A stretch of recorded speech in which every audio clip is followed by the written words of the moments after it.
Not the man I knew 10 years ago. It's not the years, honey. It's the mileage.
I miss the desert.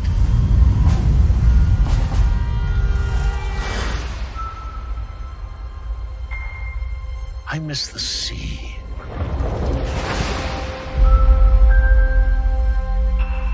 And I miss waking up every morning, wondering what wonderful adventure the new day will bring to us. Those days have come and gone. Perhaps not. I don't believe in magic. But a few times in my life, I've seen things I can't explain. And I've come to believe it's not so much what you believe.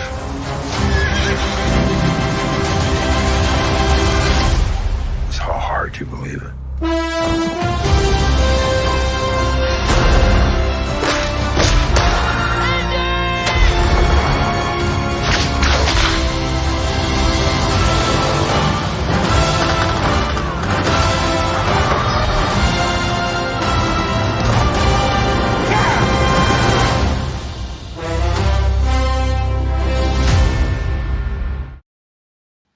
Hey there, Chicago, and welcome to At the Movies with Chicago Corner.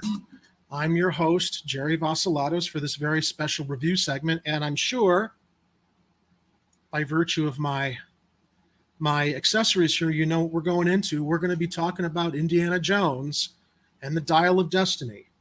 As many of you have no doubt surmised from previous broadcasts where we've dipped into pop culture, Indiana Jones is a very favorite character of mine. So this was very exciting to see the last installment of Dr. Jones's cinematic adventures. But before I start talking about the film, I'm not going to be talking about it alone. I had the opportunity to see it with my co-host, Mr. Edward Heller. Throw me the idol. I'll throw you the whip. Oh, wait, that's a different movie. And my very old friend of many years, Mr. Art Medina, who joined me for a Flash review about 2 weeks ago. Hey, Art, welcome back. Hey, how are you, everyone? How are you, Ed? How are you, Jerry? You know what? If I had the New York Yankees logo right on my cap here, I literally would be the short round in this conversation about Indiana Jones. I would be short round you, Jerry. You're Indiana Jones. And I'm just going to go ahead and say that, Ed, if you shaved off the beard, you could probably be Brody, Sala. Professor Brody. Sala, yes, you're right. Didn't think about that. He could be Sala. Well, I appreciate that short round and my grumpy Indiana Jones voice here. My grumpy Harrison Ford voice. So I told Ed and Art that we were originally going to record this review last weekend because we saw it on Thursday during a preview, and I didn't connect with Art or Ed to record the review because I was still ruminating over this. I was still processing the movie as we saw it. And it's now Thursday. It's a week since we've all seen it now. And there's been lots of controversy on, YouTube review sites regarding the film's box office, regarding the quality of the film. Unfortunately, you've also got a lot of members of the fandom menace, the toxic Lucasfilm fans who want to see Disney and Lucasfilm go down in flames because they don't like Kathleen Kennedy. And we'll talk about that a little bit also, because it's an interesting component to our conversation about a film. But let me set things up first of all. Unfortunately, Dial of Destiny has not been doing very well at the box office. But, keep in mind, this is an IP, this is a property that was originally introduced to people of our generation. So I can kind of understand why younger audiences might not be seeking this out to add to a successful box office, since that's what everybody's, screaming about on social media and YouTube. I came away from the movie with mixed feelings. It wasn't a I don't know. I didn't feel like it was a wipeout, but I didn't feel it was like a grand slam either. And none of that is attributed at all, before we go on, to Phoebe Waller-Bridge. Okay, Phoebe Waller-Bridge is not the reason I have issues with this movie. I don't think her character was that redeemable. First of all, I don't think she was a very likable character. I don't think there was anything redeemable about her, and we'll get into that when we get into spoilers. But that whole aspect of introducing a female character into Indiana Jones isn't what left me with ambivalent feelings. I think a lot of it has to do with the fact that this character's moving on. We all grew up watching his adventures, although I think there's a lot to be said for Harrison Ford wanting to focus on this character's twilight years, facing his age, as we all are. And maybe that kind of feeds into the bittersweet quality I came away from this film, even though I think on a lot of levels it was successful and it was fun, but I walked away feeling like not as up as you normally would feel with an Indiana Jones movie. So I'm going to toss it to my co-hosts here really quickly. Ed, not really quickly, but since we're in order here, Ed, what were your first reactions to the movie after it was over? What's your previous experience being an Indiana Jones fan? Sure. I grew up with Indiana Jones movies as a kid. Raiders of the Lost Ark was my first encounter with Indiana Jones, and I saw that in the theater. And then, of course, when cable television came along, we watched it again and again. And then, of course, we all had. I have two brothers, and we all have to go see the Indiana Jones sequels when they come out. So, I mean, Temple of Doom scared the hell out of me. For many years, it was really not. It was my least favorite. I think partly because how Indy hates snakes. I don't like creepy crawly things, and so that whole thing where they're going through the little corridor with all the crawly creatures and the centipedes and the giant beetles and all that other stuff. I'm like, yeah, that freaked me out when I was younger. I'm more adjusted today regarding that movie, and I appreciate it a lot more now as an adult than I did as a kid. So I understand when people say that Temple of Doom was probably their favorite. It's not my favorite. My favorite is the original, obviously, Raiders of the Lost Ark, followed by The Last Crusade. I was going to guess that. Was fantastic with Sean Connery in it. And then I would say this movie is next in line. Crystal Skull. I mean, look, I like popcorn movies, Jerry. I like to go to a movie, switch the brain off for the most part, and just enjoy the show and see where they're going with these plots and everything. But I've seen so many movies over my lifetime that you can kind of see where it feels like they shortchanged you on a few things. And this current movie with the Dial of Destiny did that to me in a few spots. So while it's like, I appreciate the fact that they wanted to get some kind of closure on this, and they wanted it, and it was very evident for me that they were trying to make Indiana Jones somewhat hesitant in following through on this adventure, because he's getting older and he knew it. Well, he also suffered a lot of losses that came out in the film that we'll share in spoilers. It's now a week since the movie opened, so I think we'll go into spoilers a little bit sooner than later. But Art, how did you feel when we were in the final credits there in the theater? Satisfied or ambivalent, or what were your initial reactions, and then how do you feel now? Yeah, well, I was very, very satisfied at the end because I actually felt that the movie had tried to make me like it, and I really do appreciate it when a studio makes a movie from writers and directors who are really trying to win me over. And in this particular case, they won me over by presenting me with, yes, an elderly Harrison Ford playing Indiana Jones, but it was great to see him playing Indiana Jones again. It was great to get a little bit of that nostalgia back into my system, especially the way that I remember it, which sort of makes my heart break because as much as I appreciated and liked the movie, I really did like the movie a lot, is that I felt heartbroken because I compared it with the only movie that you can definitely compare this movie to, and that is Raiders of the Lost Ark. And I refuse to call it Indiana Jones and the Raiders of the Lost Ark. I remember the movie when it was Raiders of the Lost Ark.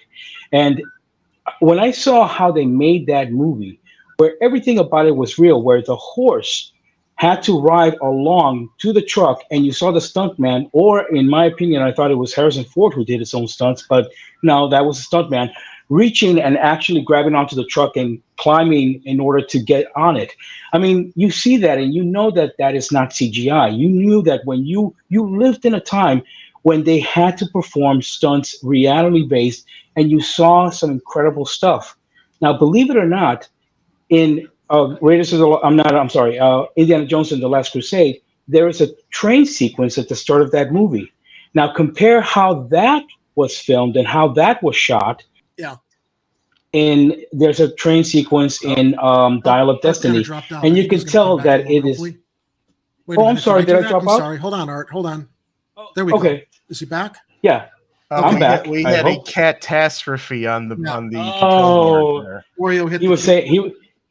Yeah, so Oreo probably. Oreo said that I'm sorry. He accidentally hit the space bar. Sorry about that. And I had your window open, but we got Art back. Let's speak to that. Yeah, that Indiana Jones was always I think, more satisfying because we knew there were a lot of practical, real stunts and less digital effects and CGI in the original movies. We saw more CGI and digital effects in Kingdom of the Crystal Skull. And in this one, yeah. We're not spoiling anything yet. Based on the trailers that were out, everybody knows that Harrison Ford was digitally de-aged for the opening of Dial of Destiny. I got to tell you, though, it was cool to see how they de-aged him, witnessing all the advances with deepfake technology online. But, man, he was 90% there for me, and what threw me off was that although we were looking at digitally de-aged Harrison Ford, he was still speaking with his old man's voice, his current voice. Yeah. I know they had to appease Harrison Ford because he wanted to, he's very much hands-on with his acting and he takes his acting very seriously.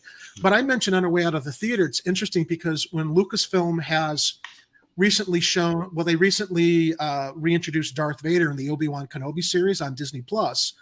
Everybody thought that was James Earl Jones's voice as Darth Vader in the Obi-Wan series. It wasn't. They had digitally sampled James Earl Jones's voice to create a Darth Vader voice that sounded like Darth Vader circa the original Star Wars films. They didn't do that in the movie Star Wars Rogue One, where you notice when Darth Vader was on screen, he sounded like an older man. So they do have the technology to I guess, filter voices. They did this with Luke Skywalker on The Mandalorian. I don't think that was Mark Hamill's natural voice when Luke Skywalker appeared on The Mandalorian. They had done some digital work. So my only complaint, since I'm, the cinephile who actually, knows about the behind scenes with this stuff, is that it took me out of it a little bit because I was hearing older Harrison Ford while we were looking at younger Harrison Ford's face. But I really give the director a lot of credit with that opening sequence in presenting to us. We always heard about Indiana Jones's World War II adventures, but his other movies, his other episodes, aside from Last Crusade, which was still kind of on the periphery of World War II, we actually got signing.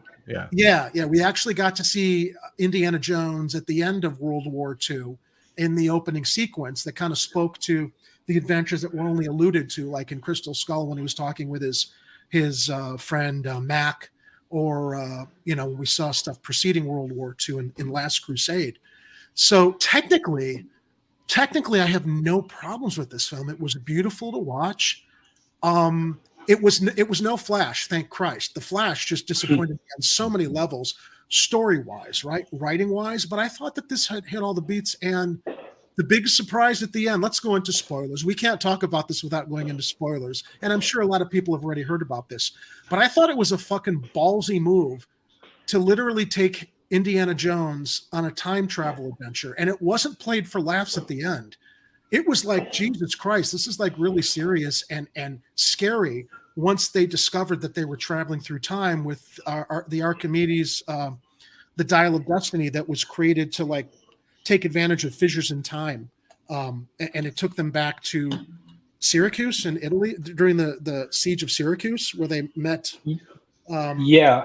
Archimedes in the year 212 BC. Yeah.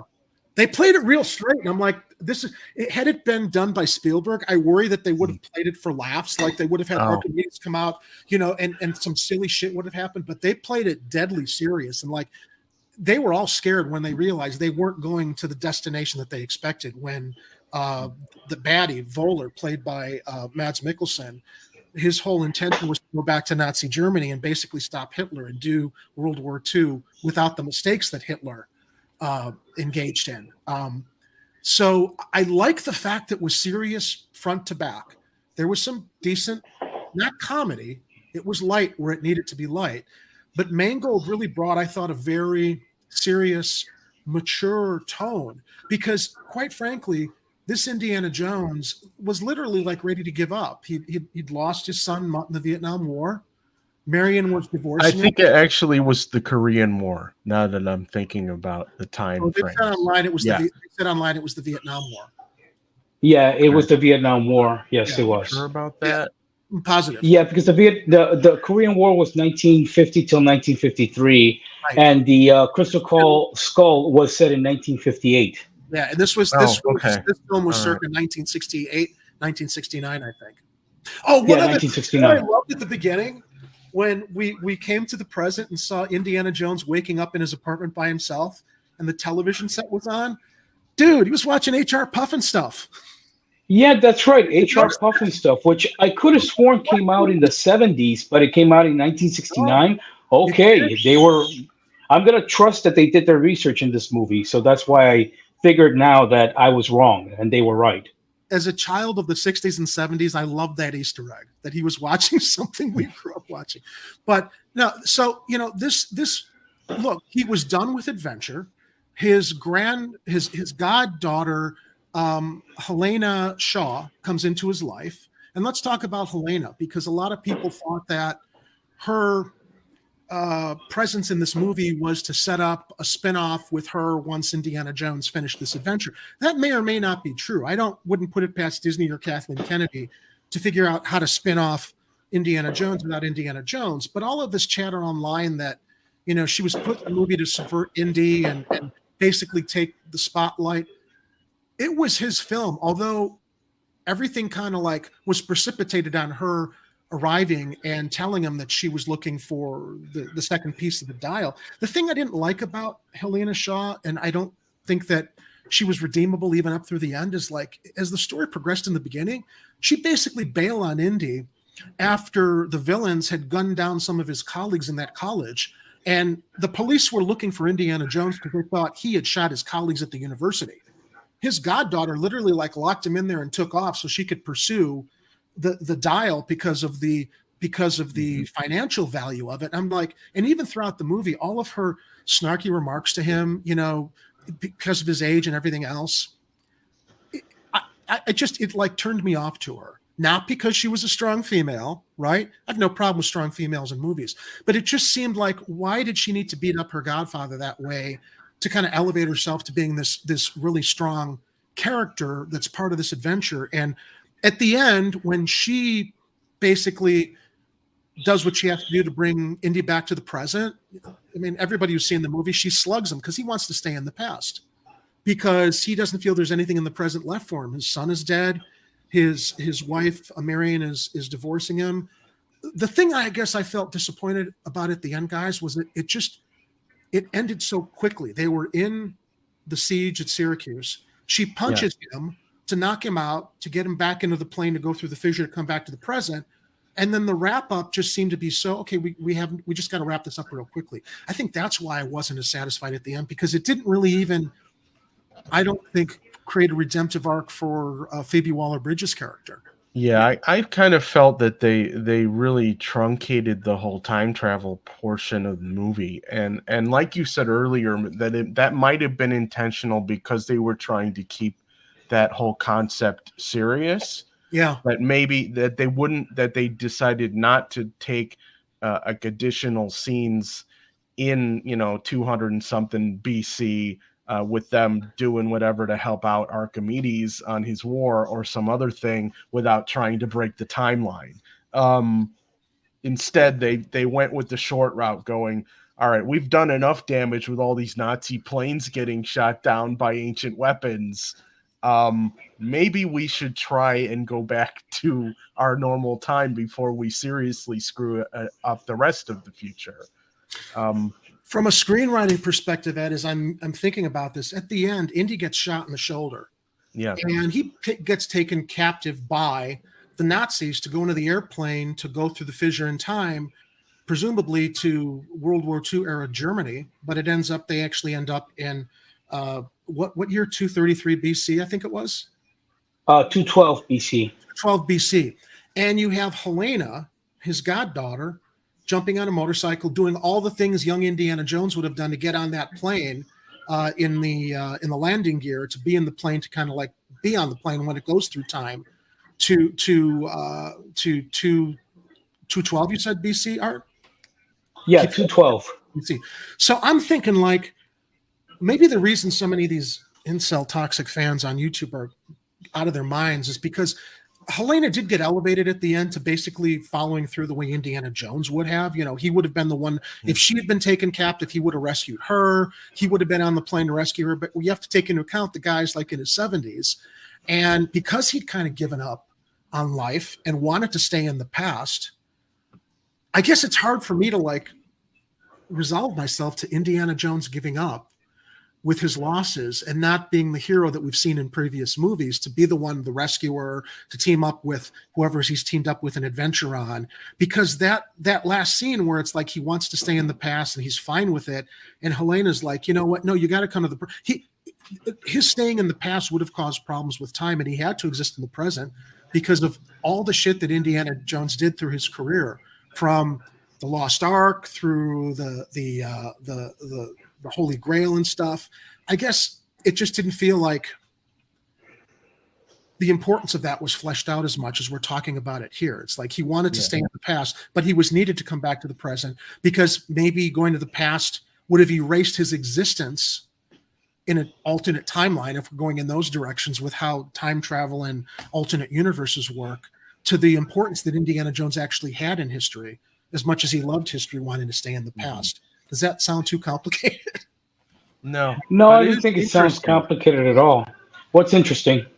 It's interesting how they changed the dynamics of this movie, because Indy, he like you said, he's not the hero of this movie. He's kind of the co-star of this movie in a way, or the sidekick of the movie, because Helena. You sense that? I was trying to like put out of my mind her being the lead because it's an Indiana Jones movie, and so much was precipitated on his involvement and deciding, even after he evaded the police in New York who thought he was responsible for those shootings at the university, he basically took the bull by the horns and decided, I'm going to go off on this and pursue Helena. But it's not a clear-cut thing. It's like Helena's she's not really the hero either in this story.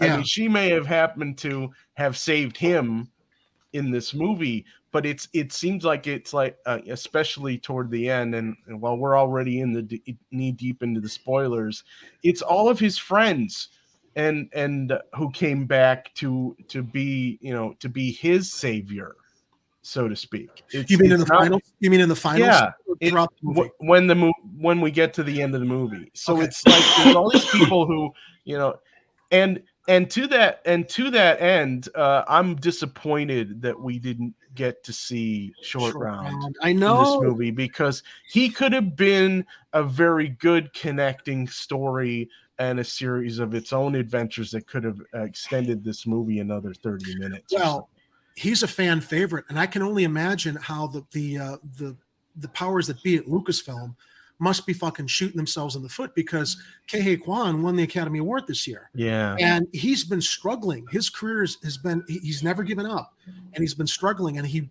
really hit gold when he won the Academy Award for Everything Everywhere at Once.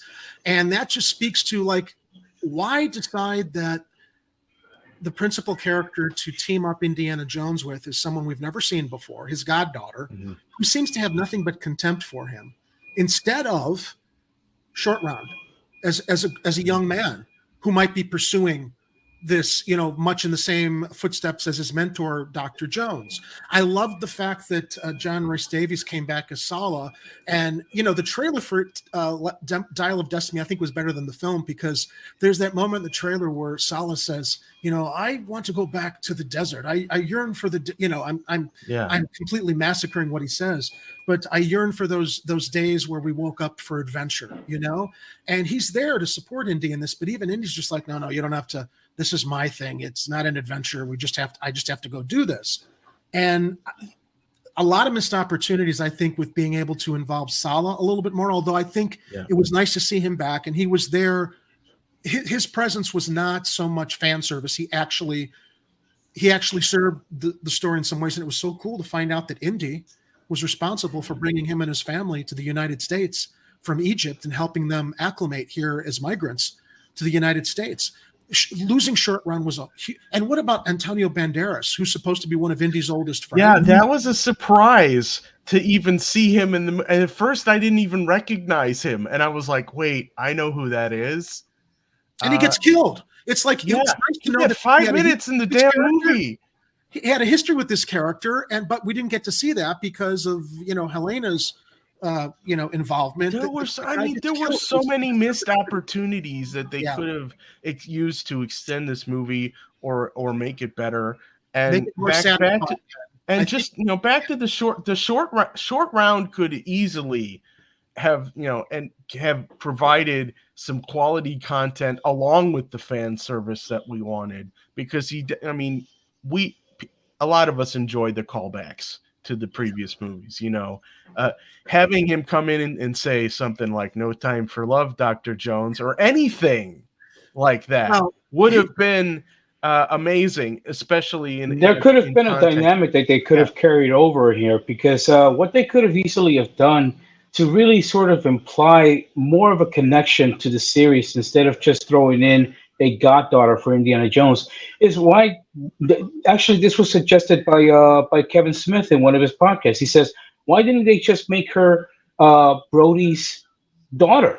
Yeah, you remember that should have been Brody's daughter. Now, if you want to go ahead and continue changing the dynamic, what if she comes asking for Indiana Jones's help in finding the acolyte? I forget what it's called, but then what happens is that. Remember that he follows her to Casablanca, and there she is with like I think he's Chilean or Hispanic or Moroccan, sort of like a thief, a little boy who's a thief for her. A sidekick, his own sidekick. Yeah. What if the person that was looking for the Dial of Destiny happened to have been, and drum roll, what if it was Short Round? Should have been. And Short Round needs the Dial of Destiny for something that she wants to do. And Indiana finds out that it could be something like he wants to save his parents, get them out of Singapore before they get bombed by the Japanese. Let's just keep it in that track. And so Indiana Jones tries to tell him, no, there's no reason for you to go and change the past. And besides, it doesn't work. But the reason now that Short Round has a reason to try and get the dial together, to get the pieces together, is to actually do something for himself.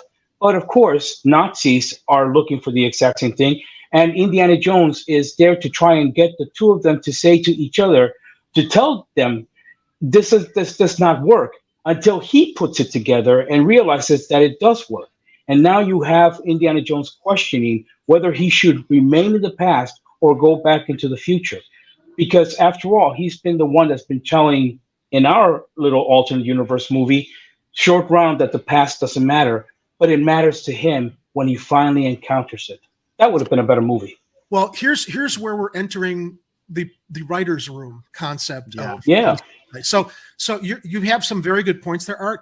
I think that because Indy had hidden the dial, right, the piece that he had, to have Short Round introduced into it, and so much of Helena's interest in the dial was because of its value, money. She was a complete mercenary about this. History didn't really matter as much to her as the value of the dial. If you had shifted a character we'd known and have a sense of knowing, Short Round wouldn't have been into it for the dial's value. And if they had introduced Marcus Brody's daughter as being some kind of a mercenary who was only interested in financial value, that I think could have sullied our feelings for Marcus Brody or his family or even someone related to him, because we would imagine that Marcus would have taught his daughter better. I guess I kind of understand the need for introducing this character who sees the value and is very mercenary about it, because thematically, I don't know that would have worked with Short Round, but Short Round could have come to Dr. Jones at the university and said through his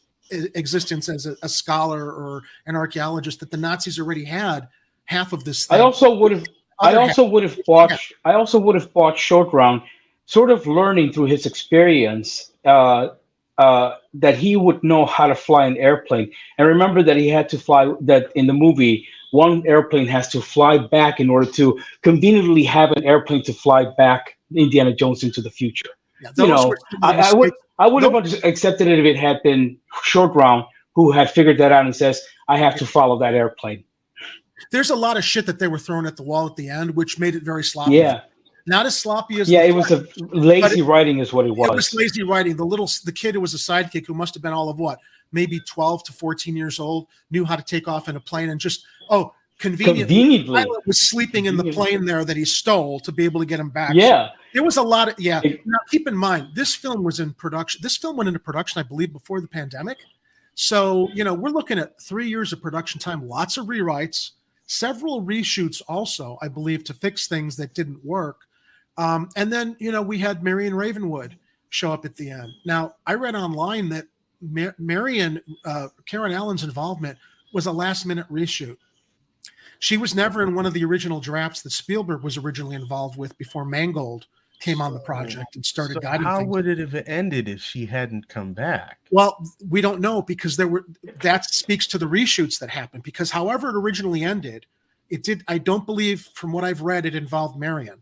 So I'm glad we got some closure with them bringing back Marion, despite the fact, so much of his emotional devastation came from the fact that, she was divorcing him, and that somehow they could, make things work after he returned back to the present, and maybe able to face dealing with the loss of their son together. I mean, that's all stuff that's really hastily inferred, and we really don't get a sense. Well, okay, so we couldn't console Marion on the death of why? Why would Indy not have been able to console her? Why would that make them divorce? I mean, Indy was given a happy ending at the end of Kingdom of the Crystal Skull, like or dislike that movie. And in hindsight, I'm appreciating it more than I did when it first came out, especially given the fact that now with all these UFO and UAP disclosures, that the idea of interdimensional beings in Kingdom of the Crystal Skull actually seems to work now, that, Spielberg didn't want them to be aliens. But that all aside, they did kind of take away the happy ending he had at the end of Kingdom of the Crystal Skull and literally tore him down to be this despondent character who had nothing left to live for. As the modern age has arrived and a hero of his stature, a man of his stature, it was time's now passing me by because I'm a relic of another time. I also feel that this movie sort of is unceremoniously implies the closing of an era. And that era is actually me thinking and hoping that Hollywood should just stop trying to milk the 1980s movies, any 1980s movies, as a resource for creating new content. Because unfortunately, this is a good example. This movie is a really good example of please stop trying to milk an old character for every penny it's worth. Stop the aging actors. Stop trying to bring back maybe past favorite characters and then just stamping them unceremoniously and sadly at the conclusion of the movie just so that everybody can have a happy ending. Yeah, this is the kind of movie where you say, yeah, you know what? Enough already. Thank you very much. I get it. Enough, please. Enough already. We know Harrison Ford wanted to do this because this is one of his favorite characters. But yeah, there's definitely an attempt in Hollywood. We saw this with The Flash, with bringing back 70-year-old Michael Keaton. They're appealing to our generation because Indiana Jones and Michael Keaton's iteration of Batman was our generation's James Bond, right? We grew up watching 89 Keaton. We grew up watching Indiana Jones in the 80s. And those were our two big cinematic movie heroes.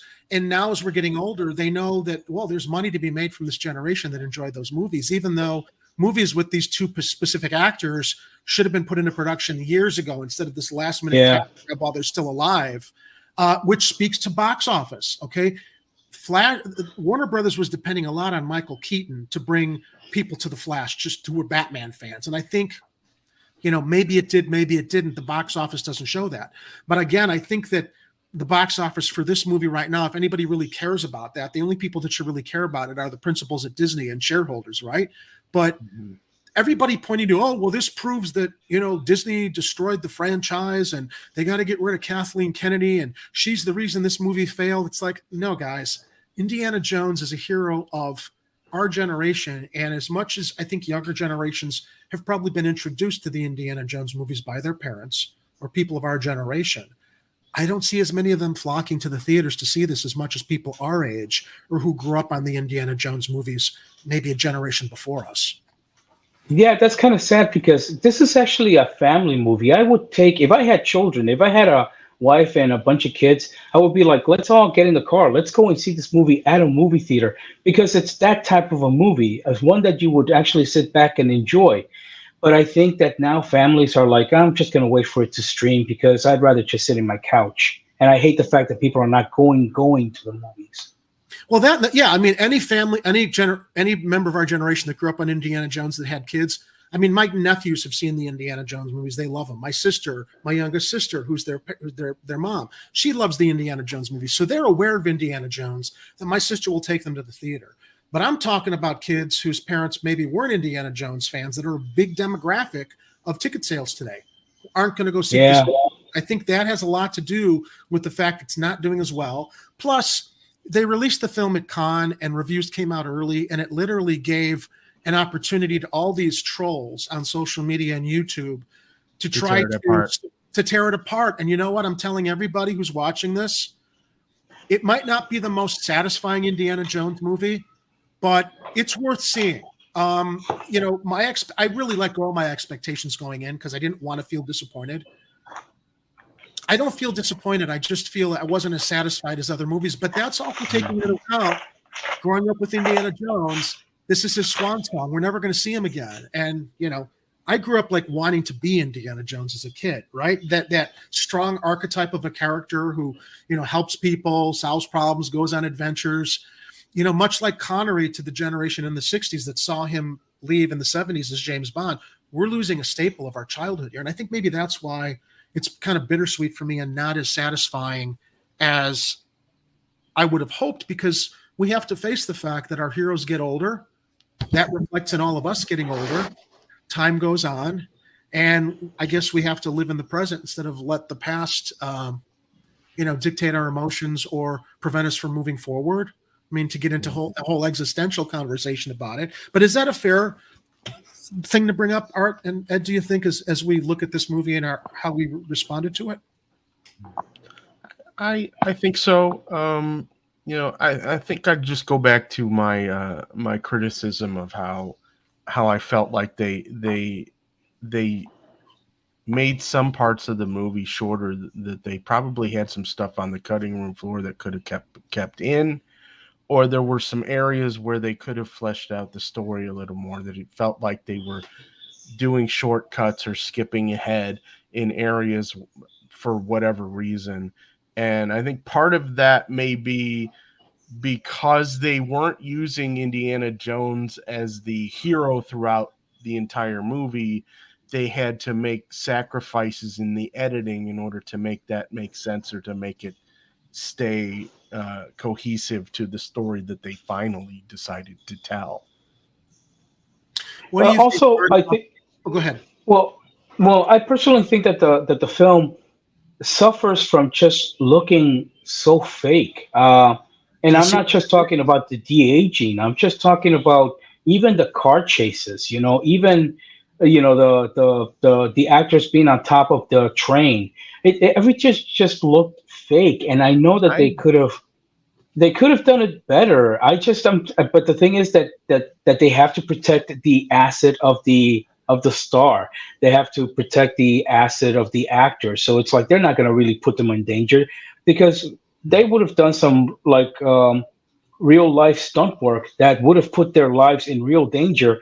And Disney, who now owns these actors and actresses and these producers and studio executives, they essentially says, no, protect the actors. Make sure that that's all CGI, which made the movie just fake for me. It didn't feel like an actual a part of an Indiana Jones movie. I mean, it could be because what the glasses I were wearing were probably an outdated prescription, but I wasn't taken out of the movie from any of the graphics CGI stuff. In fact, I mean, even the early stuff. I know Jerry said that the audio was taking him out of that. It wasn't bothering me. I like the fact that they made an effort to do something at the front end of the movie that looked like all the other Nazi Germany scenes that they did in previous movies. And I thought it looked pretty fantastic from my perspective. Now, if anybody was particularly like looking at it with the fine-tooth comb, so to speak, then maybe there would have been a few issues that you might have had with that. I'm guessing maybe like the train sequences, Art, maybe you were seeing that maybe they should have been taking more chances in some of those things, because I didn't have a problem with the visuals in the scenes. No, I'm saying that the visual artists did their best to make the movie look as real as it could be. But honestly, if you were to like watch Raiders of the Lost Ark and see how they made that movie and how that feels compared to the CGI screen that is Indiana Jones and the Dial of Destiny, you really kind of like sense that, wow, in the time that that one movie came out from the other, the special effects really haven't gotten any better to where they can win me over yet. And I feel like that's what CGI has done. It has taken away from filmmakers making real movies. That's what I'm trying to say. I would say the limitations of practical effects and practical stunts are what make the original movies much more authentic, because they didn't have that digital palette. I mean, we have to really, I think at this point, though, acknowledge that you can't do that stuff with a 70-something plus Harrison Ford, unfortunately. Yeah. Although a lot of the effects during the tuk-tuk chase in Casablanca, that was all practical effects. That was all like real vehicles and stuff.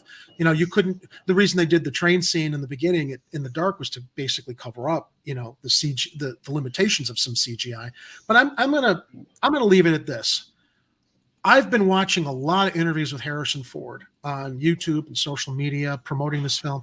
I've never seen him so excited or so enthusiastic promoting a film. And whether the limitations of Indiana Jones's age worked or didn't work for us, this is the film he wanted to star in, and this is the ending he wanted for Indiana Jones. And I would say no one was going to force something on Harrison Ford that he didn't feel was right for this film. Special effects, maybe our technical concerns aside, this is a story he wanted to tell, and I guess that's why I will gratefully accept it, because I know he was enthusiastic making this. This has been his life's journey with this character, portraying this character. It's one of his favorite characters. It's probably beyond Han Solo in The Empire Strikes Back, the character that really launched his career, which is why I think he has such an affection for this character and returning to it. And I also think a lot of Indiana Jones isn't Indiana Jones. I think a lot of Indiana Jones is Harrison Ford. And I think as Harrison Ford's gotten older and is, having to evaluate and acknowledge his mortality, a lot of the issues that I think Harrison Ford might face as a senior in real life, he felt were important issues to include in the story of what would it be like for Indiana Jones as an older character, a man out of time, so to speak, with the adventures of the 30s and 40s and even the 50s, that era of adventure, kind of like now we're in the space race age, right? Vietnam War, the race to the moon, America, culture, history had changed for a character like him that was involved in the adventure of, I would say the world was still largely fully unexplored in the 30s and 40s. There was still adventure left. You hit the 1960s and the moon race, and going into the 70s, it's like most of the world's been explored, understood. And it's clearly not a time for his character to progress into. So I think that those bittersweet thoughts are kind of what I resonate with me as I'm watching Indy as a character and Harrison Ford as the actor who breathed life into him, who's very, very close to this character and wanted to see him go out this way. Any thoughts? Well said, Jerry. And it's a wonderful experience for me, and I think it's going to be a wonderful experience for the audience, because they're going to meet a person that they have known all their lives, and see him succeed one more time, but not in the usual way, because we're talking about time in this film, and one of the aspects of time is age. And we want to see how this character deals with his age. And I find that fascinating. And I'm hoping the audience will enjoy it without, placing too much importance on it, because we're not making jokes about age. We're actually talking about what happens to people towards the ends of their life. This guy he's been an adventurer all his life. Now he's an academic. He's retiring from teaching archaeology to people that really don't care about the past, that are focused on the future. They're young people. They're looking towards their future. They're not interested in learning from the past. His life is a bit in disarray. He doesn't know what his next move will be. So I kind of gave my rankings of the movies. I'm wondering what your rankings are for best to worst. Art, you go first. Yes, it would be for me Raiders, Temple of Doom, Last Crusade, Dial of Destiny, and the least one that I would be the Crystal Skull. Now I want to mention to people, when Crystal Skull came out, they had color graded it in a way that made it look like a 1950s movie with kind of garish pastel colors. The digital re-releases of the films, along with Kingdom of the Crystal Skull, they have restored the color grading of how the film should have looked against the other Indiana Jones movies, which I've rewatched Kingdom of the Crystal Skull, and guys, even a minor tweak in color grading made it a different experience for me. I actually enjoyed it more now that I wasn't distracted by that weird pastel color grading that was supposed to reflect cinema of the 1950s. But in my order of favorites, Raiders of the Lost Ark, Last Crusade, because of Sean Connery.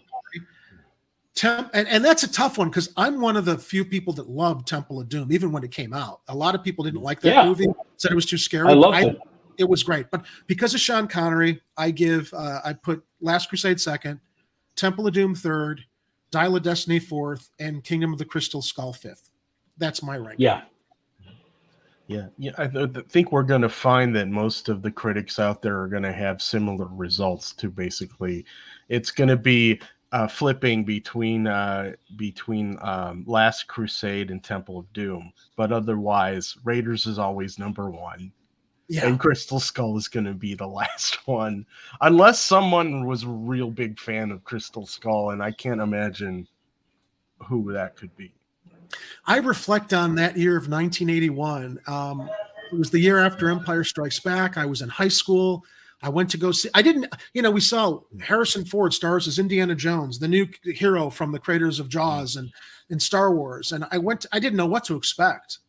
And I came out of that movie. I mean, again, I grew up after the era of James Bond. I mean, Bond was still part of the 80s, but it was the silly Bond with Roger Moore. Here was a new character that just with this incredible, straightforward action adventure that had a little bit of comedy in it, but it was like they played it straight and, fighting the Nazis and stuff. And I was on board through the present. I'm so happy that Harrison Ford is happy to see this character and is served the way he wanted him served in his final adventure. And, I'm going to miss him, but it's been a real wild ride. And it was really fun to see it with you guys and share our thoughts together about it. Yeah. Yeah, I enjoyed watching the movie. It was, it's the end. I mean, I'm never going to see Harrison Ford as Indiana Jones ever again. And I'm happy that he gave me what he gave me because honestly, I needed him as a hero. Indiana Jones was definitely a hero to grow up with. And I'm particularly grateful for the fact that we've all talked about this ourselves. Well, maybe not so much with Ed, but Art. We've talked about aging and, dealing with the fact that we're getting older and the stuff we grew up, we're grown men now, we're in our 50s. And that as much as we feel young, youthful, age is upon us. And I really appreciated the fact that Harrison Ford was like, yeah, we have to address this with an Indiana Jones movie. And I think it was, I think on that note, it was very authentic. And he had some really, really good moments in this film in character, reflecting on age, loss, his place in the world and stuff. And, beyond this being another action adventure, Ford's a great actor. And that really reflected in this movie. So again, I would give it a thumbs up and recommend it to our viewers out there who haven't seen it yet. I'm curious to know from our viewers who have seen it, please post your comments down in the comment section, since this isn't a live. Well, I'll do this as a live premiere so people can post in the live chat, but we're not going to be able to interact with them the way we do during a live show. But I'm really curious to see what our viewers thought of the movie, having seen it, or what they think of it, seeing it after our review. Hope we didn't spoil it too much for you all that tuned in a week after the movie opened. I'm also wondering do you think that this is a movie that people could see and enjoy without having seen any of the other Indiana Jones movies? No, I don't think so. And at a minimum, I would recommend Raiders of the Lost Ark. Yes. And so if you were only going to see one other Indiana Jones movie before you go to see this, see Raiders of the Lost Ark. Although you should see all of them. Yeah, because and see them in theatrical order, because it'll definitely be worthwhile if you've watched all the other ones, and I think they have them all streaming on Disney Plus now. Then you see the last one, and you're like, oh, okay, that's where all this was going. Yeah. Gentlemen, thank you so much for joining me. I'm going to bid adieu to our audience for this At the Movies with Chicago Corner. Catch me and Ed regularly on Tuesdays and Fridays when we're covering all things in Chicago and nationally in news, pop culture, and otherwise. Art occasionally joins us. And as always, if it's happening on the streets, you'll hear about it here on Chicago Corner, including Movie Talk. Ed? One final thing. Not everybody, this is probably a hot take, but in the Crystal Skull movie, I did not hate the refrigerator nuclear test scene. I thought that was the best part of the movie. Okay. All right. We got you on the record for that. All right. Thanks. Any last thoughts? No, actually, like I said, I enjoyed watching the movie. I think the next movie that we'll probably be talking about, if we want to go ahead and get serious for a while, we'll probably watch Oppenheimer and sort of have a nice historical documentation, discussion about that movie, because that's one to really look out for. I'm looking forward to it. Should we do the Barbenheimer double feature with Barbie? I have no interest. Oh, gosh. I have no interest in Barbie whatsoever. It's the same way as wanting to go see the Sex and the City movies. No way. Thank you. Even out of some kind of weird fascination or just curiosity. I have no morbid fascination for seeing Barbie. I'm sure it's got its audience. You know who they should have gotten to direct that movie? And if they had gotten this director to direct this movie, I would have gone to see it. You know who they should have gotten? Oppenheimer. Barbie. You know who they should have gotten to direct that movie? Who? They should have gotten John Waters to direct that movie. He's dead, though. No, he's alive and Is he well still and alive? living Oh, I it thought up. he died. Okay, I thought he died. No, not John Waters. Oh, Divine John died. Waters. Though. Oh, that would be something. I'm It thinking of would have Jonathan. been. I'm thinking of Jonathan Demme, not Jonathan Waters. Oh, poor you. You're thinking of Jonathan Demme, the great Mr. Silence of the Lambs 5-time Oscar winner. Sure. All right, guys. All right, Jerry. Have Have a very good night. All right. See you at the movies. Good night. Who is this man? I'm her godfather. related. Get back.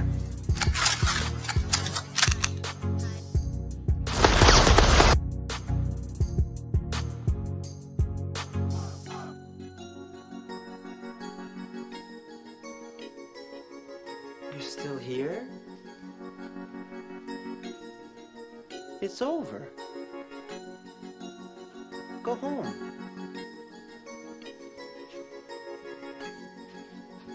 Go. The views and opinions expressed in this program are those of the speakers and do not necessarily reflect the views or positions of any entities they represent. If you would like to be a guest on Chicago Corner, please email our host, Jerry, at chicagocorner.tv.